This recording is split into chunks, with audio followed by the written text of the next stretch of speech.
Camera speed. Sound production, take one. Action!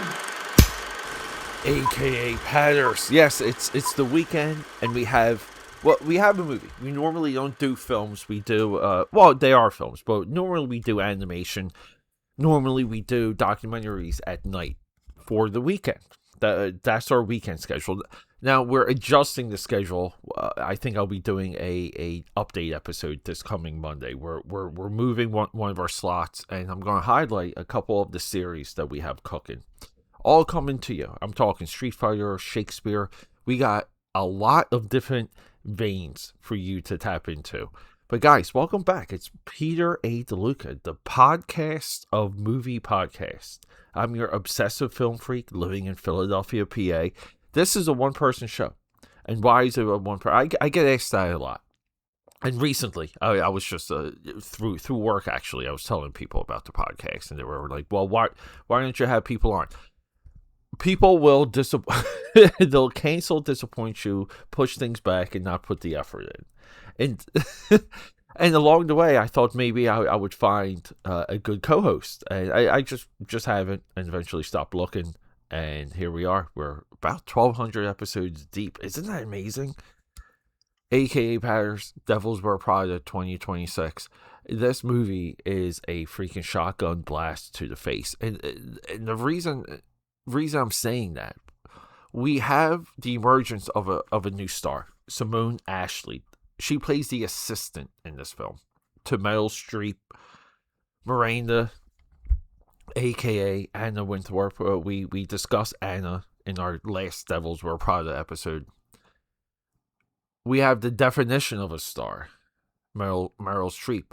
We have the solidification of Anne Hathaway as the actress. Now, often I've spoken of Emma Stone, where Emma Stone has excelled in the Oscars. Anne Hathaway has just excelled as a career actress. She's in movies high and low. I believe she's in 5 movies this year. We have Meryl Streep from the heavens, absolutely amazing in this role. And then we get Emily Blunt. Emily Blunt is, we almost want to say, she's the third or fourth of her generation. Emma Stone, Anne Hathaway, Emily Blunt. Emily Blunt, Meryl Streep, Anne Hathaway. Like, that's your three-headed dragon. And then we get Stanley Tucci as Nigel, who somehow seems to be his role.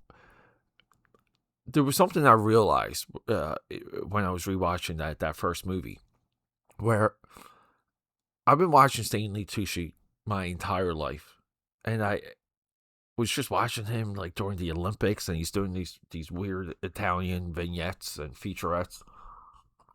And he has, I believe, on Disney Plus, there's even like a National Geographic Stanley Tucci does Italy, and he has like a cooking show. But he's like the actor's actor. He's been in a dozen movies. He's been in front of our face for 3 or 4 decades now. And I've seen him as a performer evolve into what he is with Nigel, where you believe he's the only one that could do that role, where he is that role, but he's not. And I bring up some of these other things that he's involved in for a reason. See, his branding is so tight that you think it's natural. You think he's naturally talking to you about cooking. Yeah, like he wants to, on TikTok sometimes, I'll give Stanley Tucci tutorial on what to do with pasta. And he's not a chef. He's an actor. He's cosplaying. And it doesn't take anything away, but it's a part of the film experience. So we get this really tight cast. We get this emergence of a star, which is Simone Ashley. Whenever Simone Ashley is on screen, she steals the entire scene. Her look is just camera ready. She's perfectly selected, perfectly cast. In the sequel here, I was kind of hoping they did a swerve and did something meta to where uh and Andrea Hathaway's character, where she writes the book Devil's Wear Prada between the movies, and then like we're at the premiere of the movie, in the movie, almost like a Scream 2, Scream 3 scenario. That would have been perfect. But we don't get that. We get this: time has passed. Old wounds still exist, which I really liked. The entry scene of Hathaway and Meryl Streep, where it's like, oh, we rehired, we have a new special features editor, and Meryl Streep just not, she doesn't remember the girl, and I absolutely, it's so similar to there's a scene in the Jean-Claude Van Damme Street Fighter where Chun-Li, she gets to confront M. Bison because M. Bison killed her father and put Chun-Li on the path. She becomes a police detective to chip away at the organization, the evil org that M. Bison, Raul Julia, is a part of. And she gets her moment. She has, essentially, in that movie, she undercover as a sex slave. It's all there, AK Powders. And she has the scene where she karate kicks everyone, and it's her and Bison. And she snaps her chains. She goes, "You killed my father. You put me here. You deserve to die." And M. Bison looks at her straight in the face and says, "I don't remember. For you, it was a life-changing moment. For me, it was a Wednesday." That moment is in this movie, and both of them land, by the way. And then we get this larger commentary on Devil's Wear Prada 2. This is where I was very interested, where we freely discuss the impact of the digital world on a magazine like Vogue, to where Stanley Tucci even says he used to go away for weeks on these lavish photo shoots, and now he's lucky to get $20 in a cab ride. The confusion of going for clicks versus substance, it's all spoken about in this movie. We get a little bit of commentary on, I forget the girl's name. She's played by Lucy Liu, but she's essentially an analog for Jeff Bezos' ex-wife, who becomes a giant philanthropist. Oh, can I speak? That character becomes a major role player by the third act, by the time we're wrapping everything up. And then we get a little bit of commentary on corporate buyouts and what happens when there's a merger and acquisition. Those I've been a part of. And yes, like, people do get axed pretty quickly. Cost-cutting measure where you usually you get one person that can do both jobs, and then you're gone.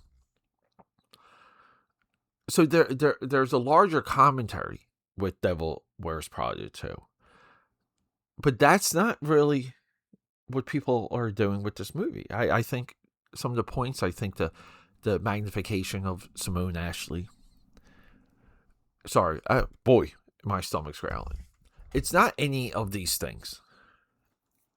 Devil's Wear Prada, I want to talk about going to the theater before we get out of here. I recommend these two movies. I think they're a part of the commentary of our time. I think what they uncover in the fashion industry is just important. The way that they do it, the way that they make something that's savage and mean entertaining. It's hard to do. It really is. And no one is saying let the fashion industry be nicer. People are just saying, like, if you gotta get overweight people in there, you gotta be diversified. There's a couple scenes where Meryl Streep doesn't know what to say or how to say things. She has HR people next to her the entire time because she will call someone fat, and the HR people are like shaking their heads, like, don't say it, don't say it. So we see that at least 3 times in this movie. But Devil's Wear Prada too is a little bit of this transition of the old world and the new world, and the uncertainty of the new world, the uncertainty of being politically correct, DEI, the uncertainty of the digital age and what it's really doing to its audience, mainly us. I mean, I'm in the theater. They're making commentary on people being sucked into their cell phones, and I look down the aisle, and there's fucking people on their cell phones, and it's just like, what, like, wow. My sister bought the tickets. I saw this movie with my mother, my fiance, and me. My fiance and I, we spent like a week watching that first movie. I kept putting it on. I love that. I loved this first movie so much. The tickets for my sister cost about $80. The concession cost about $120. So this is a $200 venture for 4 people. I recently organized my film stubs. A lot. They go back to really when I first started checking out movies, like just really being into going to the theater. That was with Batman, 1989, the movie that, in my view, the ending always the ending of the Tim Burton 89. Like you can't kill the Joker. And we all know it. And I said that even when I was a kid. But that movie, up until that point, it rocked me. And I kept the film stub. The film stub cost $3.50. Deptford, New Jersey. Almost as a town away from where we saw Devil's Wear Prada. We saw Devil's Wear Prada in Washington Township, New Jersey. Over $200 if we factor in time and gas and all of it. But this movie transcends that because, and this is where I think there's a lot of film, like the future of film going, where we're going to get less movies in theaters for a longer time. We're going to get, everything's going to get more expensive.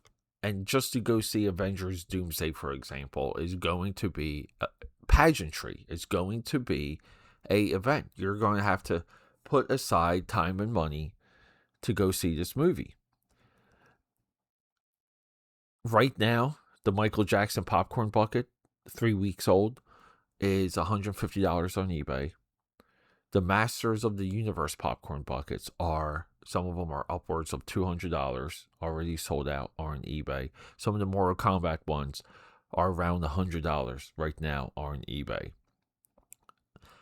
The movie theaters have pulled in limited edition collectibles. They pulled in shirts and fleece blankets, and you get all this merchandise when you show up to the theater.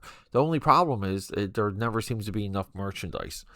The wild thing is, though, when you're in line and you're excited, buying a Devil's Wear Prada 2 t-shirt or a pin, like a enamel pin, which I love enamel pins, AKAPADers, that's a part of the experience now. That's a part of going to the theater. Going to the theater will be equal to seeing a live play. All right, everyone. Devil's Wear Prada 2 had such a... I do like these 2 movies. I love the commentary, performances. It's just fun, and it's a great thing to go do. I love you guys. Rock and roll. Okay, that's a wrap.